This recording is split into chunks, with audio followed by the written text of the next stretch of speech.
Hi, we are here to learn about how to give inclusive presentations. And to help me do that, we have Brian Stormer from our Microsoft 365 marketing team. Brian, welcome. I know inclusive presentations is something that's top of mind whenever you're speaking to any audience. And do you want to talk a little bit about how you go about creating an inclusive presentation? Yeah, definitely. So we know that over 1 billion people on the planet have a disability, and 70% of those disabilities are invisible. So it's so important for you to make sure that your presentation is inclusive, because the reality is you never know who in your audience might have a disability. So right now, I'm actually creating a presentation on the new Surface Go, and I want to use this as a chance to kind of show you some best practices for creating an inclusive presentation. So I'm going to go to Insert.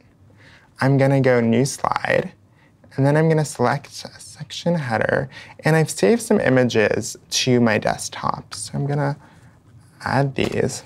And the first thing you'll notice is that Design Ideas pops up to the right. And what Design Ideas does is it creates a really great looking slide for me in just one click. And this is all done using artificial intelligence. Another amazing thing that AI is doing is it actually generates alt text for each of these images. That's pretty cool. Alt text is text that basically describes each of these images. And it's important because if you're using a screen reader, you're not going to be able to know what it is if you can't actually see the images. So we need that text there to describe it. So I'm going to click on this, and I go to Edit Alt Text. And you'll see it says, a person sitting in front of a computer. OK, well, this is great, but actually this isn't just any computer. Again, it's the Surface Go. So let's be a little bit more descriptive and add that in here. And this way, the AI will even learn from sort of what people are doing on an ongoing basis. Yeah, it's amazing, and it will only get better. Yeah. So I exit out of here. And right now, my presentation's looking pretty good, but something I always do before sending it out to colleagues or being ready to present is I run the accessibility checker. And what's amazing about it is it's right next to spell check, so you should really get in the habit of running both of these. Yeah, that's great. I mean, spell check and accessibility check are sort of both things that you want to do with every piece of email to every presentation going forward. Definitely. So I click Check Accessibility. And it's saying that slide 2 is missing a slide title. And then it gives us a great description of why. It says slide titles are used for navigation and selection by those who are not able to view the slide. So that sounds really important for me because, again, I want to make sure that it's easy to use for people who are using screen readers. So let's go in and add a slide title to this. And I think it's ready to present.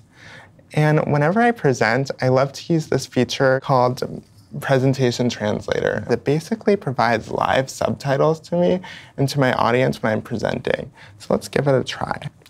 And you'll see it will say, what language are you speaking and what language do you want to display the subtitles in? And what's amazing about this is I could still be speaking English and I can actually select a different language for it to translate into. And it's important for people who are deaf or hard of hearing because if they can't hear what I'm saying, they're not going to be able to follow along with the presentation. But it's also really helpful for people who just want to take notes or for people who are visual learners. That's awesome. I mean, all these tools, whether it's the accessibility checker or Design Ideas, alt text, the translator, all getting built in, just makes it so much easier for everyone to be really, doing their best work in creating these content, whether it's a presentation, a document, and then thinking about the audience and make it accessible and empowering everyone. But an everyday use of AI is what's, I think, super exciting. Yeah, definitely. When we continue to invest in AI, we're going to see remarkable things for people with disabilities and in making our world even more inclusive. Fantastic. And where can one go to learn more about this?